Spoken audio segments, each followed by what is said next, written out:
Wind screamed as two helicopters ripped through the storm, their spotlights slicing the darkness.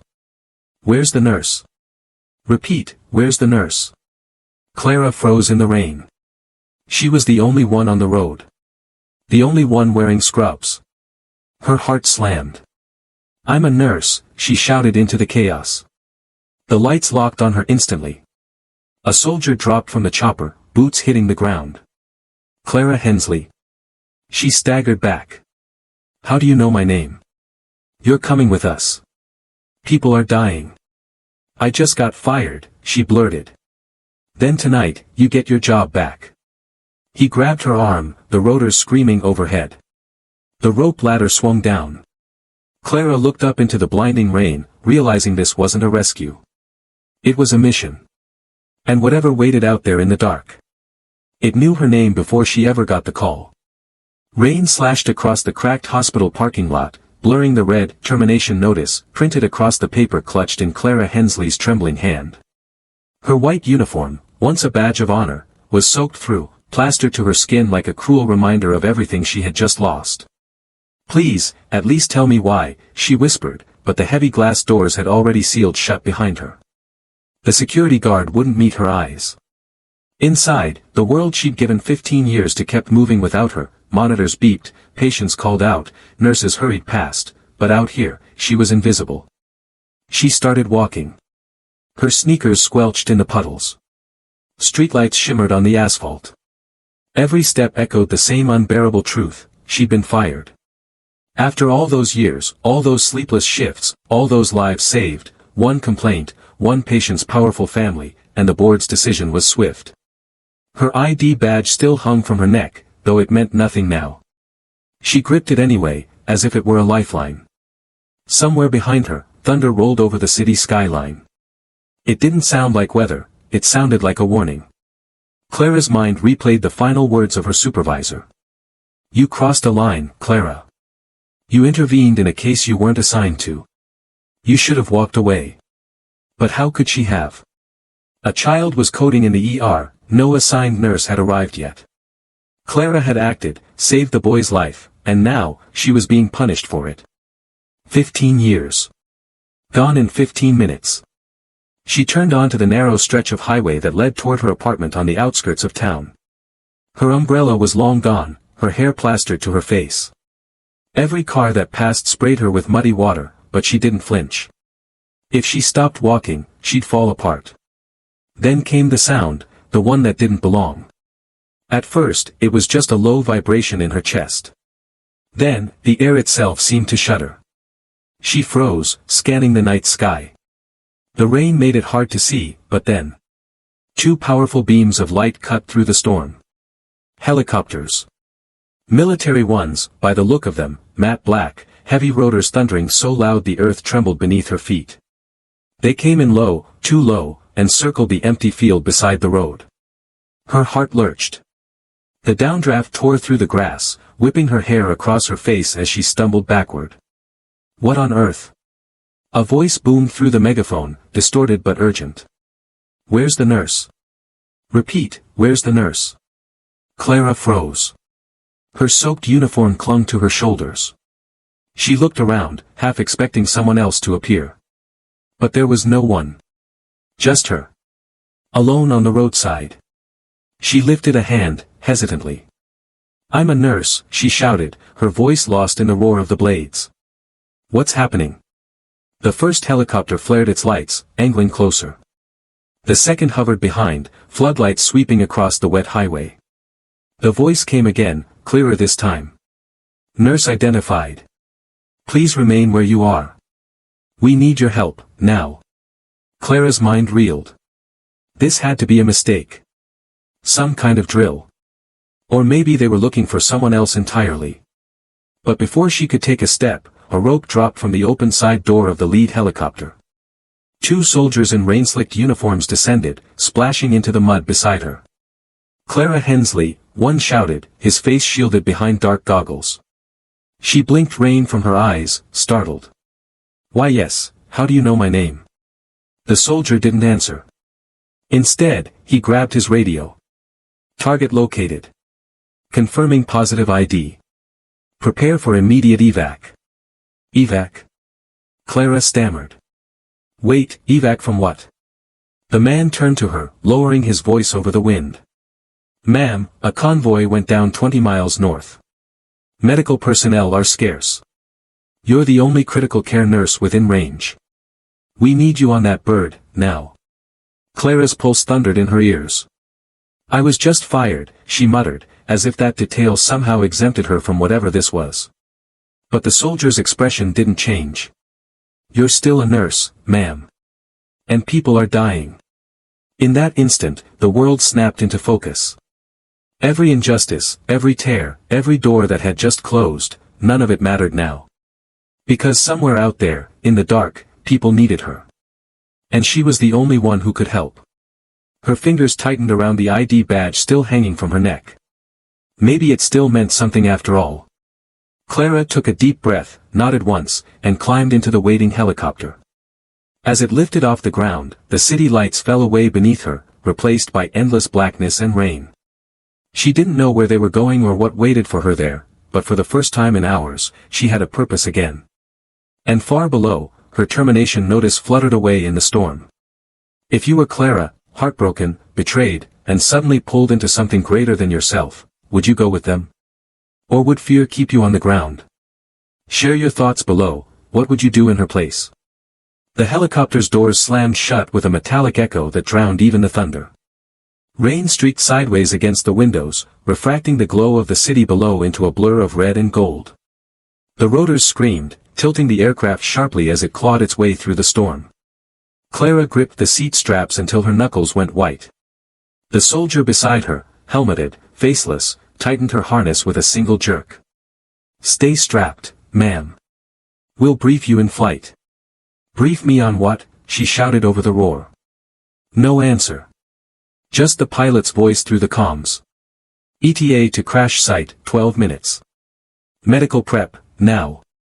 Her heart kicked into overdrive. Crash site. Her mind raced through 100 scenarios, mass casualty, a pileup, a military accident, but none of it made sense. Why her? She wasn't even hospital staff anymore. She glanced at the soldier across from her. His sleeve bore no insignia. No name tag. Just a black patch. Not standard issue. Not any unit she recognized. Something about this wasn't right. Hey, she tried again, louder, more forceful this time. How did you know my name? You said it before I even spoke. The man finally turned. The visor hid his expression, but his voice was calm, too calm. We didn't find you, ma'am. You were flagged. Flagged? By who? Before he could answer, the cabin lights flickered. The chopper lurched sideways as a streak of lightning split the clouds outside. The crew barely flinched, like they'd flown through worse. But Clara's stomach dropped as alarms flashed red on the control panel. We're entering restricted airspace, the co-pilot barked. Keep comm secure. Restricted airspace. For what? Clara's hands shook, not from fear, but from the cold realization that this wasn't a simple emergency.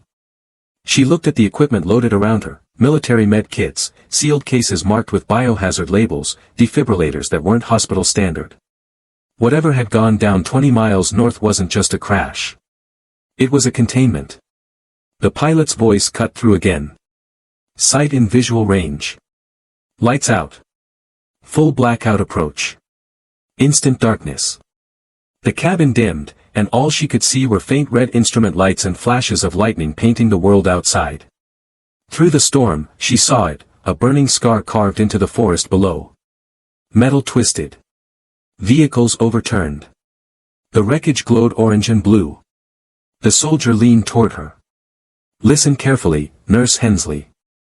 We have survivors, but no comms. You're the only trained ICU nurse within 100 miles. Once we land, you stabilize whoever's breathing. Nothing else. Do you understand? Clara nodded, but her voice trembled. Who are you people? He hesitated, just long enough for her to notice. We're not supposed to exist. Before she could reply, the helicopter jolted hard. A blinding flash erupted below them, a secondary explosion from the wreck. The aircraft spun, alarms shrieking. Brace! Brace! The world became a blur of noise and fire.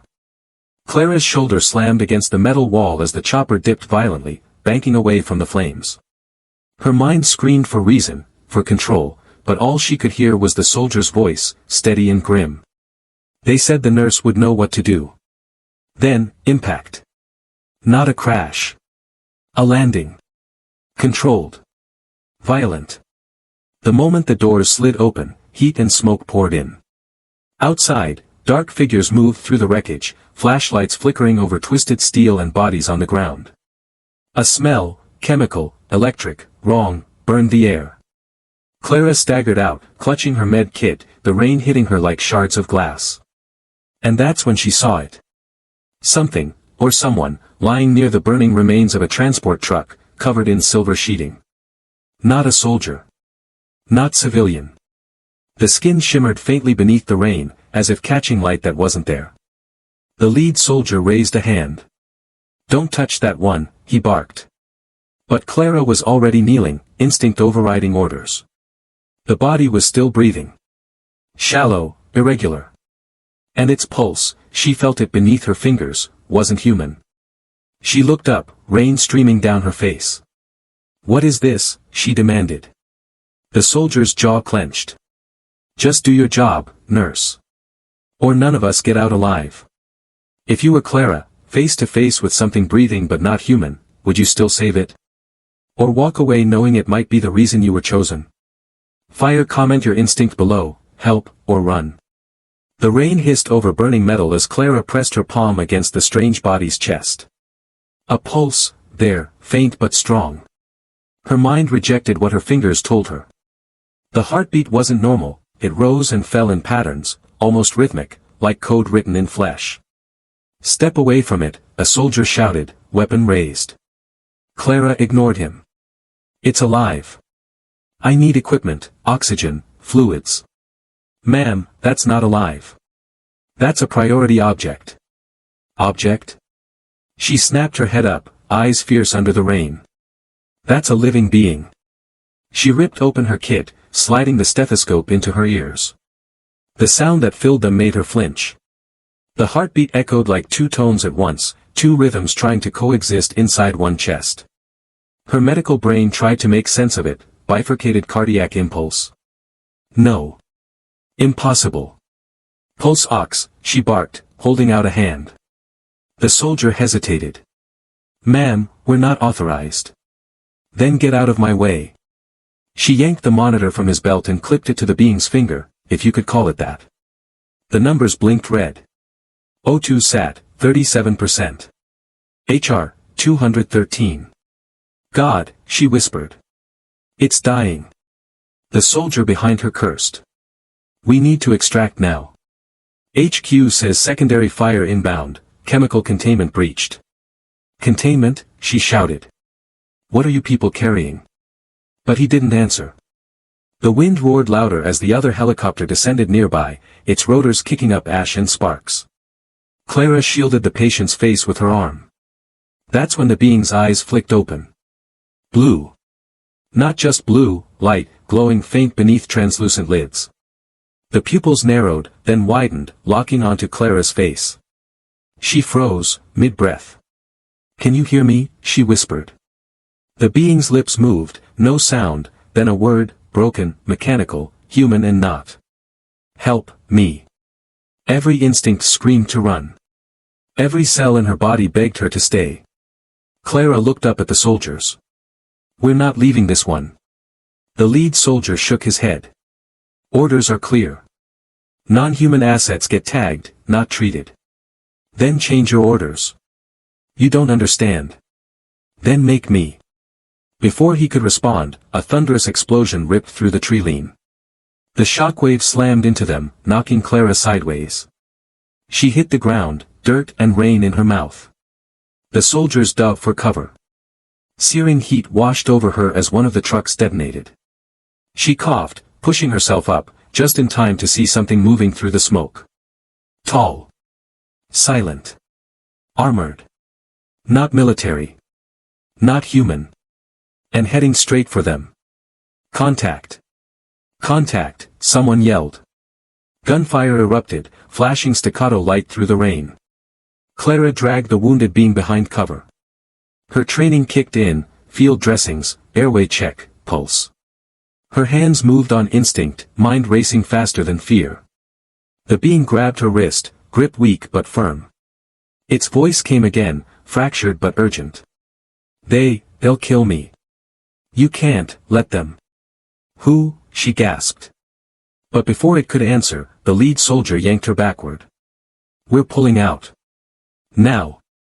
Clara spun on him, eyes blazing. If you leave this one, it dies. You said I was flagged. Then let me do what I was brought for. The man's jaw flexed, torn between command and conscience. Finally, he shouted into his comm. Package Delta, secured.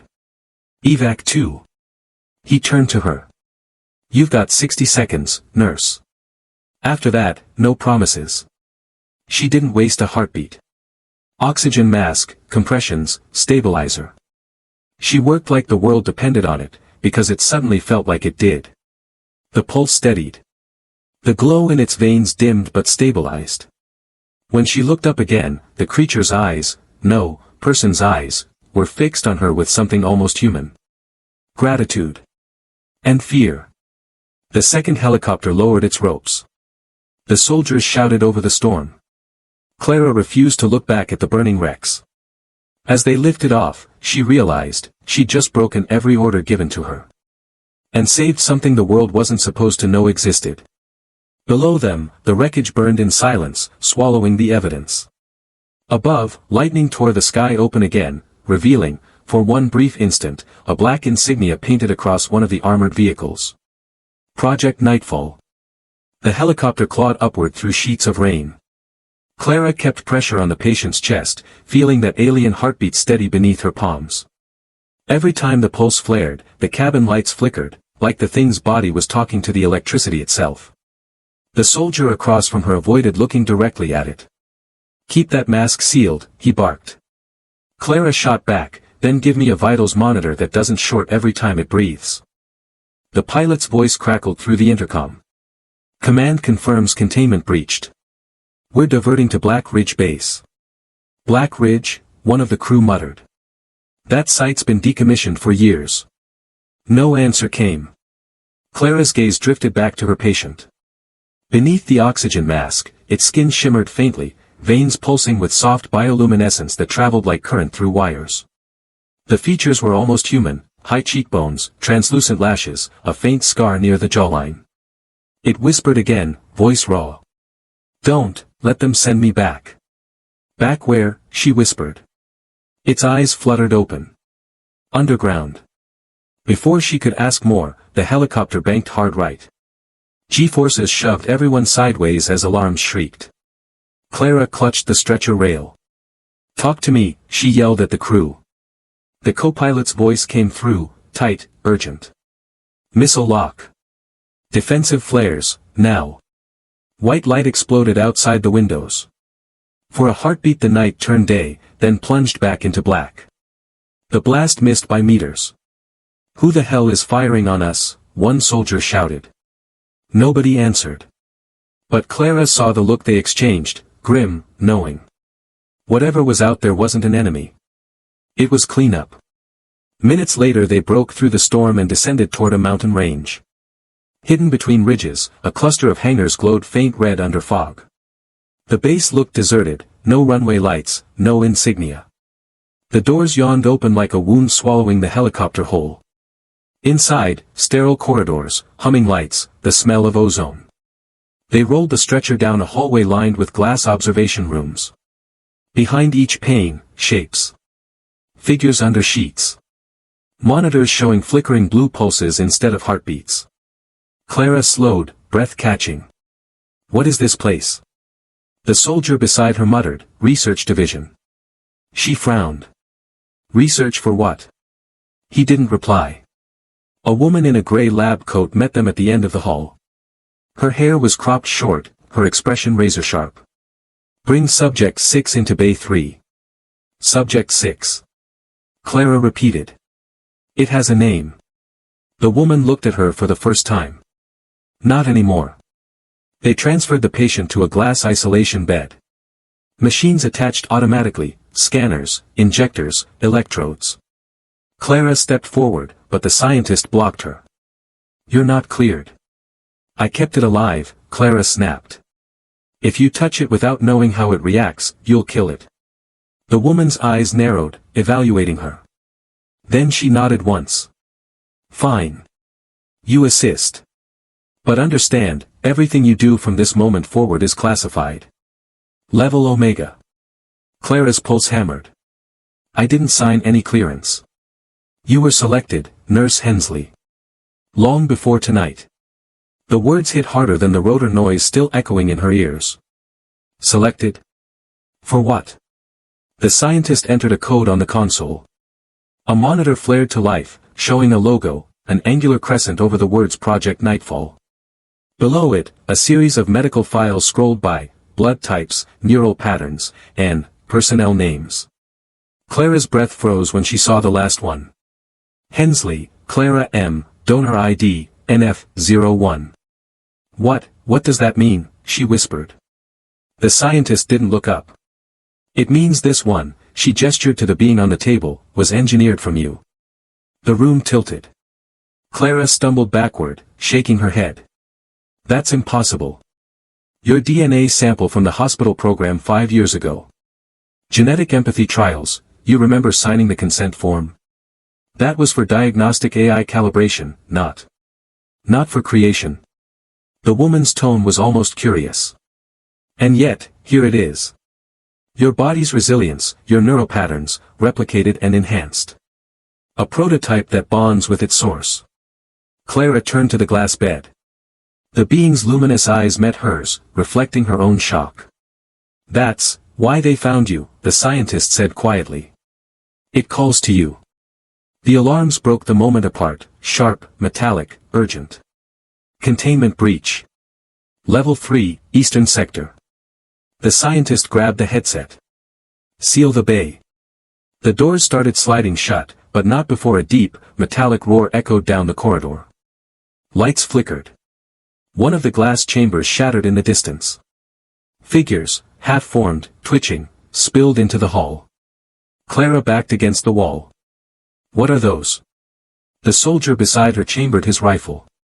The failed ones. The creature on the bed gasped, seizing. Its pulse spiked, machines screaming red. Clara rushed forward, ignoring the shouts. Stay with me, she cried, gripping its hand. Its voice came in fragments, breaking through static and pain. They'll erase me. Please, don't let them. The power cut. Darkness swallowed everything. For a heartbeat, only the glow from its veins lit the room, casting Clara's face in blue light. Then she heard footsteps in the dark. Heavy. Mechanical. Getting closer.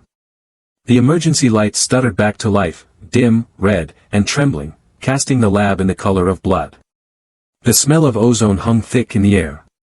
Sparks crackled from a severed cable, hissing against the floor. Clara blinked through the haze, chest heaving. The creature, her copy, her reflection, still lay on the glass bed, its pulse now faint blue beneath translucent skin. Every time the lights flickered, the glow in its veins flared in sync, like they shared the same heartbeat. Power reroute engaged, someone shouted from beyond the sealed door. The intercom fizzed. Containment breach in sectors 2 through 4. We need lockdown protocol. Clara stumbled toward the console. We have to move it, if those things get through the corridor. Negative, the soldier barked, slamming his palm against the control. Bay 3 stays sealed. Nothing in or out until command clears the threat. But it's alive. It's an experiment, he snapped. That word struck like a blade. Clara turned on him, fury igniting through the fear. You don't get to call something with my heartbeat an experiment. The door at the far end of the bay hissed open. A figure stepped through the mist, calm, deliberate. White hair slicked back, suit immaculate even amid the chaos. Dr. Halvorsen. Clara froze. Her former chief of medicine. Her mentor. The man who had handed her the termination notice just hours ago. She took a step back. No, that's not possible. You fired me. His expression didn't waver. You were never fired, Clara. What? He approached the glass bed, eyes flicking briefly to the being on the table. We needed you detached from the hospital system. Public records wiped. Employment terminated. It was the only way to bring you back into nightfall without external oversight. Clara's pulse thundered in her ears. You set me up. You humiliated me, destroyed my career, just to drag me here. You wouldn't have come willingly. The simplicity of his tone made her stomach twist. Halvorsen adjusted a dial on the console. The scanners hummed to life, beams of cold light tracing over the creature's chest. Subject 6 responded to your proximity before you even entered the bay. Empathic resonance confirmed. It's stronger than we predicted. Clara's voice cracked. You used me. You used my DNA, my work, my life. Correction, he said softly. We honored it. You've always been the prototype for empathy. Every patient you saved, every decision you made against protocol, it wasn't instinct, it was data. You were designed to care beyond rational limits. Her knees threatened to give. I'm human, she whispered. He turned to her at last. You think humanity isn't something that can be replicated? The glass bed trembled. The being's hand jerked upward, grasping blindly toward her. Clara, it rasped. Her name, from its lips. Halvorsen didn't flinch. It's incomplete. We can fix that now that you're here. The creature convulsed, the glow in its veins flaring bright enough to illuminate every corner of the bay. Machines shrieked in protest. Clara reached for its hand, but the soldier grabbed her arm. Don't. You'll trigger it. I already did, she screamed. A thunderous bang cut her off. The far wall exploded inward, glass and debris scattering across the lab. A gust of hot air hit like a bomb. Through the smoke, one of the failed subjects stumbled in, misshapen, half-human, eyes hollow with blue fire. Halvorsen didn't move.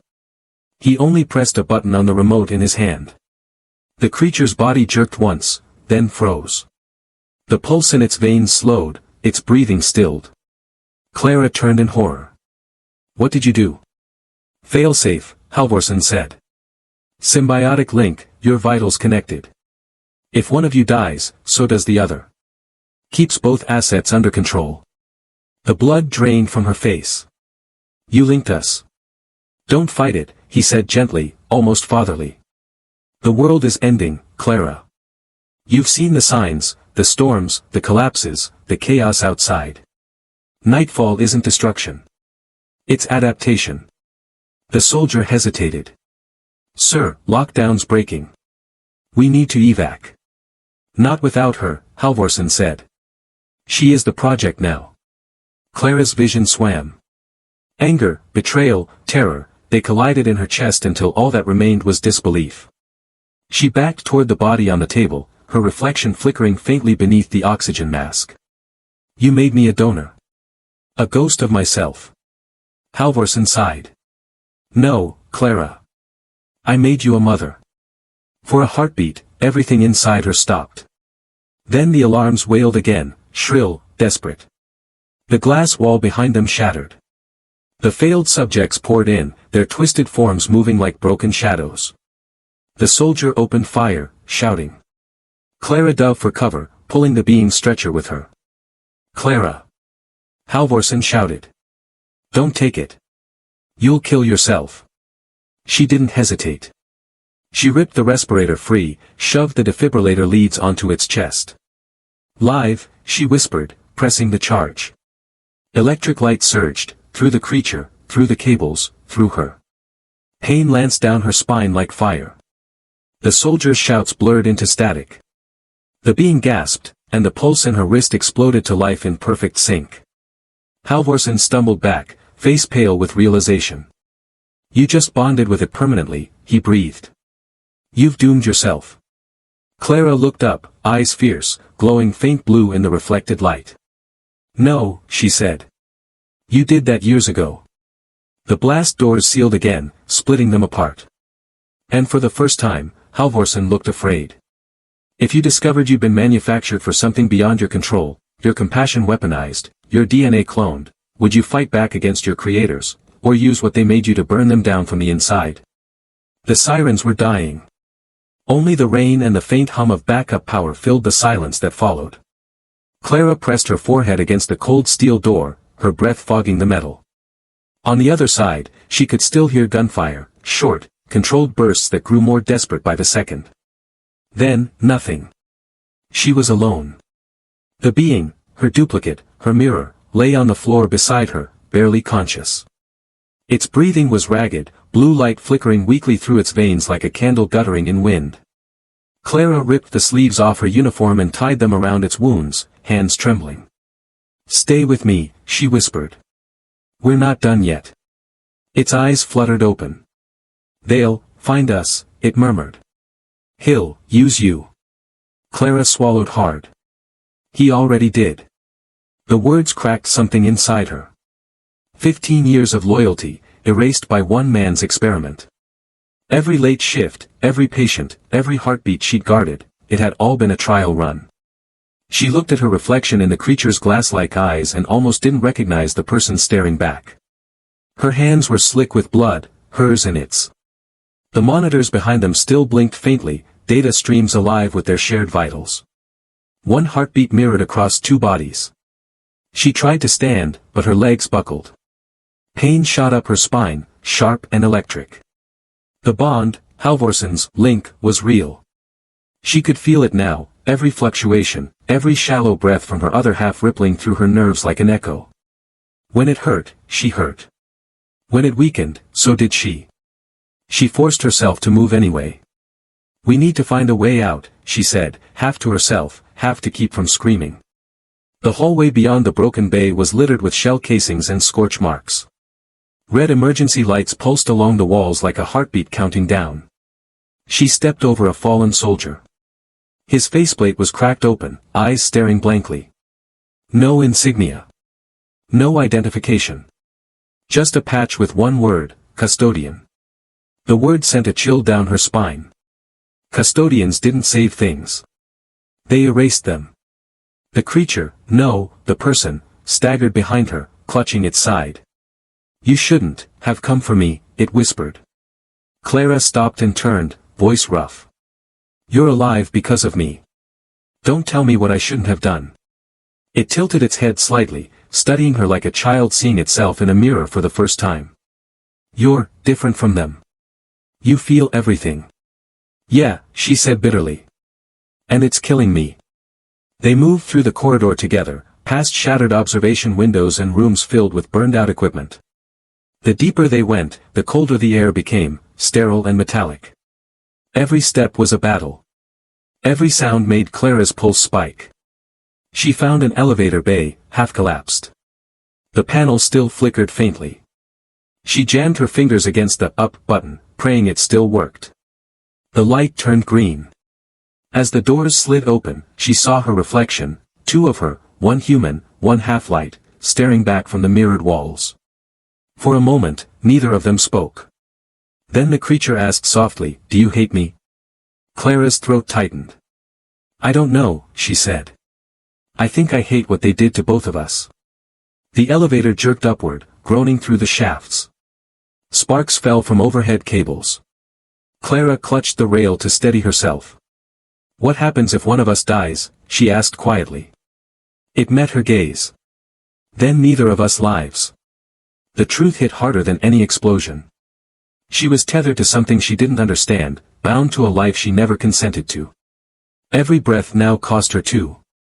The elevator jolted to a stop. The doors opened, not to freedom, but to another level of the facility. Rows of sealed pods stretched into the distance.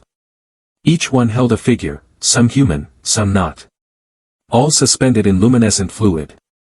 Their faces were serene, almost peaceful. "God," Clara breathed. "How many?" The creature's eyes dimmed. "Hundreds. Versions. Trials."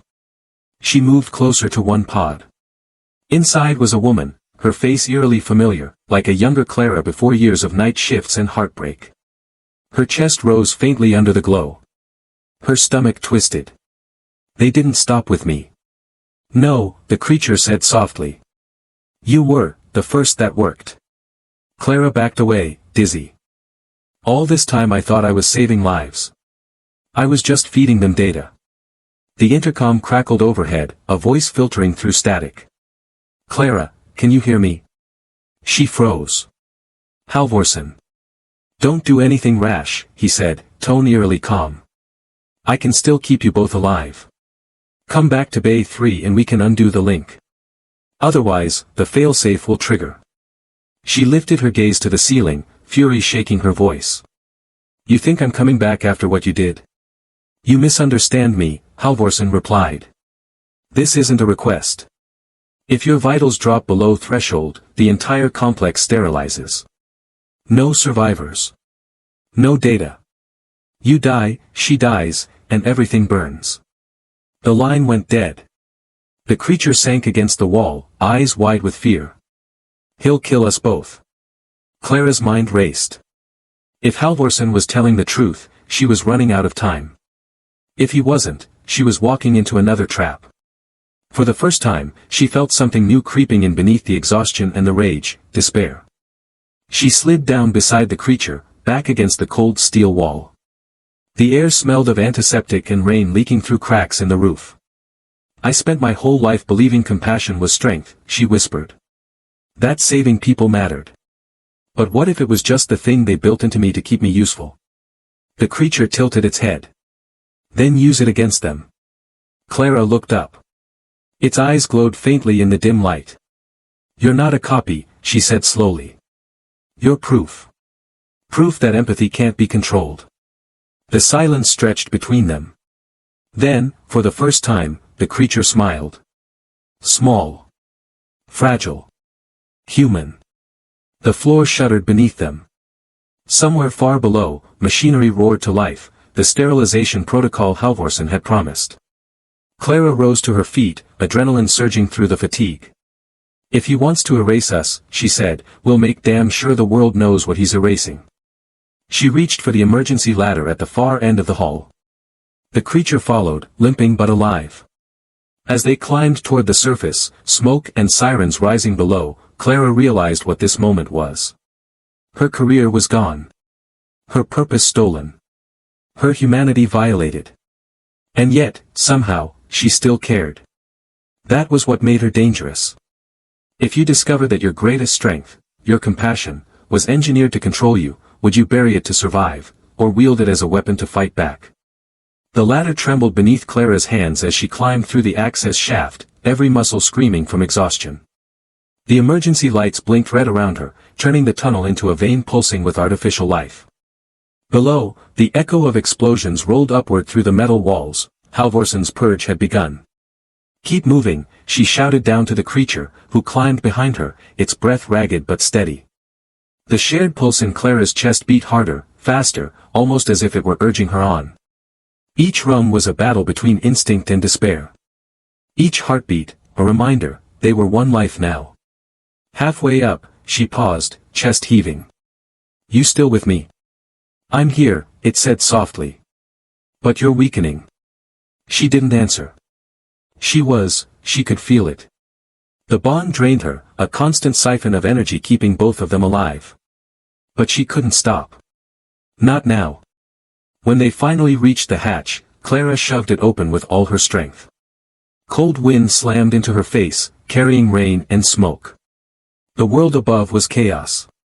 They had surfaced into what looked like the remains of an old military installation, half buried in rock, overrun with cables and collapsed antennas.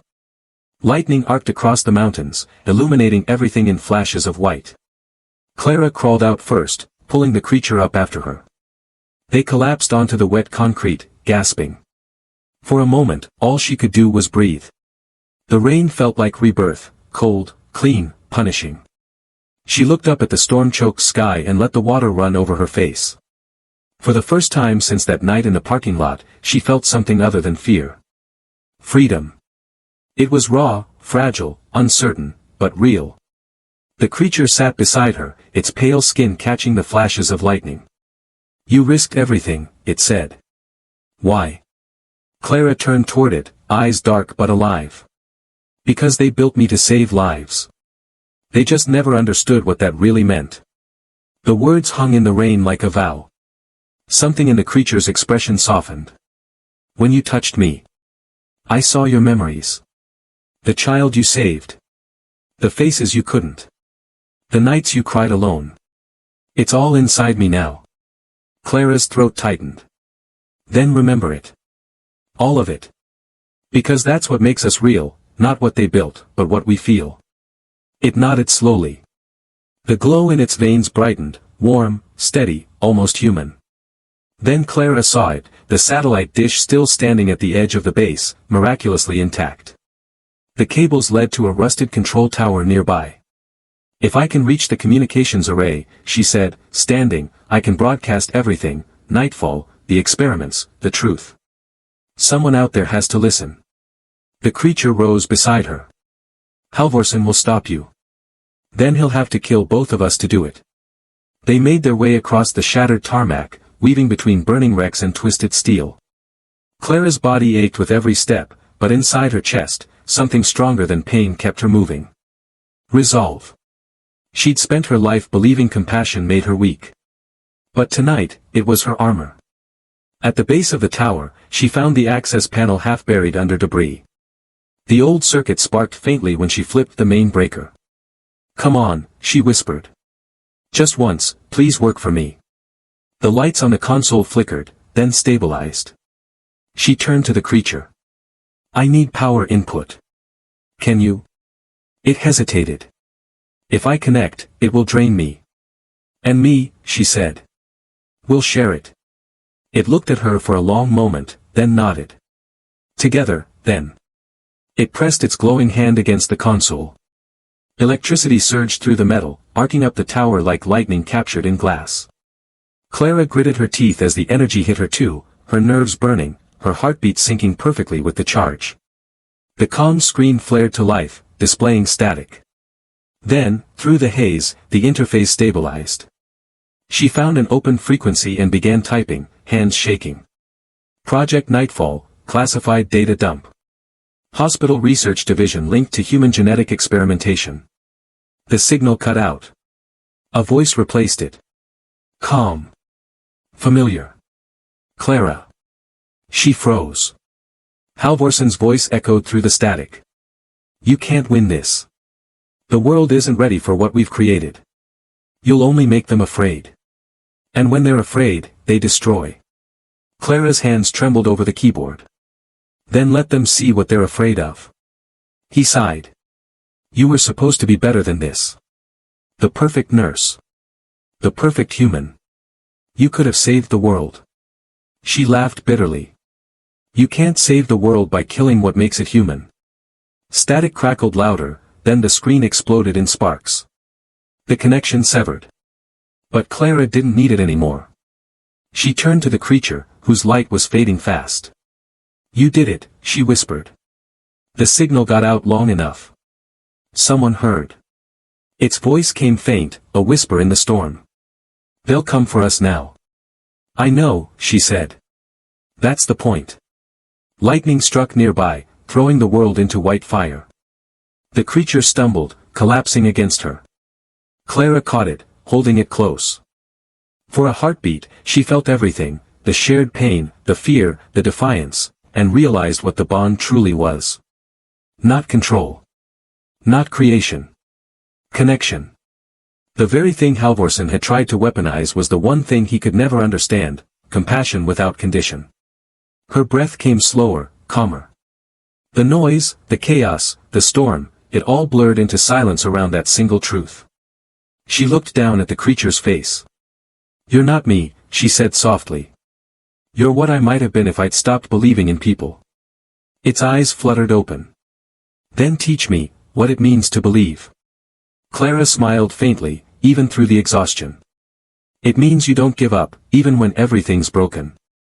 Somewhere far below, a rumble shook the ground, the facility collapsing in on itself. But for the first time, Clara didn't feel trapped. She felt awake. She turned toward the mountains, toward the faint horizon breaking through the rain. The storm was clearing. And for the first time, she wasn't walking away from the wreckage, she was walking toward something new. The wind screamed across the plateau as the mountain cracked open behind them. What had once been the Nightfall facility was collapsing into a sinkhole of fire and shattered glass. Clara and the creature staggered through the smoke, every step pulling at the fragile thread that kept their hearts beating in sync. Headlights cut through the rain ahead. 3 dark helicopters touched down on the ridge, rotors slicing the mist. Soldiers poured out, helmets black, rifles raised, movements too precise to be anything but trained for this. And walking between them, coat whipping in the storm, came Dr. Halvorsen. Even through the chaos, his voice carried. "It's over, Clara. You've done enough damage." Clara steadied herself, holding the creature close. "Damage? You built monsters in the name of mercy." He stopped several meters away, eyes locked on hers. "And yet the only one still saving anyone is standing right in front of me." The soldiers fanned out, circling them. Floodlights snapped on, bathing the pair in blinding white. Clara blinked against it, feeling the pulse in her chest hammer faster, her heart and the creature's trying to match rhythm under the stress. Halvorsen took a slow step forward. "You don't understand what's at stake. The data you released is meaningless without context. Governments will panic. Nations will burn trying to recreate what we've done. Nightfall wasn't a weapon, it was insurance." "Insurance for who?" Clara shot back. "For you. For the people funding this." "For everyone," he said, voice sharp now. "The human genome is collapsing, Clara. Decades of pollution, radiation, disease, you've seen the charts. Empathy is our next evolution. A neural bridge between minds, capable of shared emotion. That's what you are. What it is. The next step." Clara shook her head, rain streaking down her face. "You don't evolve humanity by stealing it." Halvorsen's jaw tightened. "If you truly believed that, you wouldn't have saved it. You bonded with it because part of you knew I was right." The creature stirred in her arms, voice weak but clear. "You made us to feel. But you don't understand what feeling costs." Halvorsen's gaze flicked toward it, something almost like pity in his eyes. "I understand more than you think. Every creation demands a sacrifice." He raised a small control pad, sleek, silver, unmistakable. "The fail-safe." Clara's pulse spiked instantly, pain seared through her chest as the link reacted. The creature cried out, its glow dimming. "Stop," she screamed, dropping to her knees. Halvorsen's voice was steady, cruelly calm. "Come with me, Clara. Reconnect to the system. I can stabilize the link. You'll live, both of you. Defy me, and your hearts will stop together." Lightning cracked overhead, splitting the sky. Clara clutched the creature's hand, forcing herself to breathe through the agony. Somewhere beneath the pain, beneath the noise, she could feel the echo of its thoughts, fear, confusion, trust. Halvorsen stepped closer. "This isn't punishment. It's preservation. You can still help me finish this, build a world without suffering." She looked up at him, eyes wet and fierce. "A world without suffering isn't life. It's anesthesia." He hesitated. For the first time, doubt flickered in his expression. And that was enough. Clara seized the moment. She pressed her palm to the creature's chest. "Listen to me," she whispered. "We share everything now, pain, breath, heartbeat. That means we can share choice, too. Do you trust me?" The creature met her gaze. "Always." Clara turned back to Halvorsen. "You wanted connection, Doctor. Then have it." Before he could react, she closed her eyes, and opened the link. Light burst from them both, blinding white-blue radiance ripping through the storm. Clara felt her mind expand outward, consciousness unfurling in all directions. Every nerve, every thought, every emotion flowed between her and the creature in perfect synchrony. Halvorsen staggered back, shielding his face. "No, Clara, stop. You'll overload." But she didn't stop. She reached deeper, into the pulse, into the core of what Nightfall had tried to create. She saw everything. The other subjects, trapped in their pods. The data streams feeding into distant servers. The network Halvorsen had built to control them. It all shimmered before her mind like threads of light, and she could feel them. Every heartbeat, every spark of fear, every dying ember of hope. She pulled. The connection surged, spreading outward like wildfire. Consoles exploded, helicopters faltered, soldiers dropped their weapons, clutching their heads as the psychic resonance swept through them, brief flashes of empathy, terror, awe. Halvorsen screamed, the failsafe falling from his hand. "You don't know what you're doing." Clara's voice was calm now, resonant and strange. "For once, I do." She reached out, not with her hands, but with the pulse that connected them all, and released. Every file, every encrypted record of Nightfall burst through the global network, scattering into the digital ether. Thousands of servers, news channels, medical grids, every system that could carry truth lit up with her signal. "Let them see," she whispered. The control pad in Halvorsen's hand melted under the surge. The light around Clara and the creature grew unbearably bright, until the storm itself seemed to bend around them. Then, silence. When the glow faded, Clara stood alone. The creature lay motionless beside her, the light in its veins gone. Her own pulse fluttered weakly, fading in her ears. Halvorsen staggered forward, face pale with disbelief. "You killed it," he said. "You killed yourself." Clara knelt beside the body, brushing a strand of wet hair from its face. "No," she murmured. "I set it free." The first sirens began to echo in the distance, authorities, journalists, maybe even people who had finally seen the truth. Halvorsen looked toward the horizon, horror dawning as the world he'd built began to unravel. "They'll destroy everything." "Maybe," Clara said, standing, barely steady. "But at least they'll have the choice." She turned away as the soldiers began to retreat, confusion replacing discipline. Halvorsen's voice came one last time, broken by wind and rain. "What are you?" Clara paused at the edge of the ridge, the storm clearing just enough to reveal a sliver of dawn behind her. She looked back at him, eyes still faintly glowing. "Human," she said. "Just finally acting like it." Then she walked into the light. "If standing up for the truth meant burning down everything that once gave your life meaning, would you still do it?" When the rain finally stopped, the mountains were nothing but smoke and silence. The fire had eaten through every trace of the base, the ash drifted upward like ghosts returning to the sky. Clara stood on the ridge, hair plastered to her face, watching the horizon lighten by degrees. The storm clouds were breaking apart, the first streaks of sunlight cutting through in pale gold ribbons. She felt the emptiness where the bond had been, a hollow ache behind her ribs that pulsed faintly with each heartbeat. The creature's heartbeat. Her heartbeat. Both gone and still, somehow, present. She wrapped her arms around herself, not from the cold but to remember what it felt like to hold another life and know it mattered. Below the ridge, the wreckage of the helicopters smoldered. The soldiers had fled. Halvorsen had vanished into the smoke, whether he lived or died, Clara didn't know. Maybe that was fitting. Some ghosts weren't meant to be found. Her ears still rang with echoes of that final surge, the flood of thoughts, the tidal wave of empathy that had spilled into the world. In those last seconds she had felt millions of minds brushing against hers, confusion, grief, wonder, outrage. Then the link had snapped, and the world had gone very quiet. Now, miles away in every city, screens were flickering awake with the truth of Project Nightfall. Files, names, footage, experiments, the whole rotten architecture of secrecy dragged into daylight. The world was waking up. Clara didn't know whether it would thank her or curse her. But for the first time in years, she didn't care about approval. She only cared that the truth was breathing somewhere out there. A voice startled her from behind. "You look alive for someone who just broke the world." She turned. A figure approached through the mist, tall, wearing a scavenged field jacket, one arm in a sling. For a heartbeat she thought it was Halvorsen.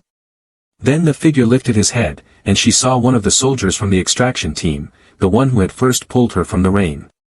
He gave a half-smile. "Base is gone. Command's in chaos. They're calling it a containment failure." Clara glanced at the horizon. "They'll spin it into anything they can." He nodded. "Maybe. But the signal got out.